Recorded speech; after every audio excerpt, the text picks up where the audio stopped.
नित्यं च सहस्रं शुद्धं ध्रुवमक्षरमव्ययं सर्वं व्यापिनमीशानं रुद्रं वै विश्वरूपिणं एवं ध्यात्वा सम्यक् ततो वै जपमारभेत्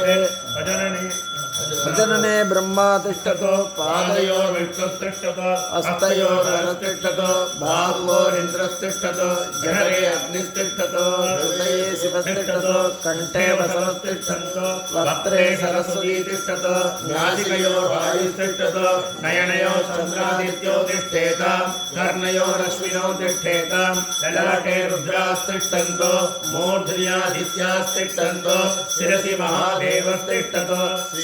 महादेवस्तिष्ठतो पृष्ठे पिनाकी तिष्ठतो पुरतः शूली तिष्ठतो पार्श्वयो शिवाशङ्करौ तिष्ठेतां सर्वतो वायुस्तिष्ठतो अतो बहिः सर्वतो ज्वालामाला परिमलः तिष्ठतो सर्वेषु अङ्गेषु सर्वा देवता यथास्थानं तिष्ठन्तो मां रक्षन्तो सर्वान् महाजनान् रक्षन्तो अग्निर्मे वातिश्रुतः वाग्हृदये हृदयं मयि अहममृते अमृतं ब्रह्मणि वायुमे प्राणे श्रुतः प्राणो हृदये हृदयं मयि अहममृते अमृतं ब्रह्मणि सूर्यो मे चक्षुषि श्रुतः चक्षुर्हृदये हृदयं मयि अहममृते अमृतं ब्रह्मणि चन्द्रमा मे मनसि श्रुतः मनो हृदये हृदयं मयि अहममृते अमृतं ब्रह्मणि दिशो मे श्रोत्रे श्रुताः श्रोत्रकं हृदये हृदयं मयि अहममृते अमृतं ब्रह्मणि आपो मे रेतसि श्रुताः रेतो हृदये हृदयं मयि अहममृते अमृतं ब्रह्मणि पृथिवी मे शरीरे श्रुता शरीरकं हृदये हृदयं मयि अहममृते अमृतं ब्रह्मणि औषधिवनस्पतयो मे लोमसि श्रुताः लोमानि हृदये हृदयं मयि अहममृते अमृतं ब्रह्मणि इन्द्रो मे बले श्रुतः बलकं हृदये हृदयं मयि अहममृते अमृतं ब्रह्मणि पर्जन्यो मे मूर्ध्नि श्रुतः मूर्धा हृदये हृदयं मयि अहममृते अमृतं ब्रह्मणि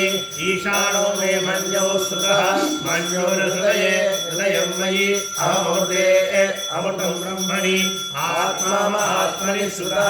आत्मा हृदये हृदयं मयि अहममृते अमृतं ब्रह्मणि पुनर्म आत्मा पुनरायुरागात् पुनः प्राणः पुनराभूतमादात् वैश्वानरो रश्मिभिर्वावृधानः अन्तस्तिष्ठत्रमुदस्य गोपाः अतैनं प्रत्याराधयति आराधितो मनुष्यैस्तु सिद्धैर्देवासुरादिभिः आराधयामि भक्त्या त्वामनाग्रहाण महेश्वर आत्वा वहन्तु हरयश्च चेतसस्वेदैरश्वैः सरकेतुमद्भिः वातादिते बलवद्भिर्मनोजवैरायागि शीघ्रं मम हव्याय सर्वो त्र्यम्बकं यजामहे सुगन्धिं पुष्टिवर्धनं उर्वारुकमिव बन्धनान् मृत्योर्मुक्षीयमामृतात्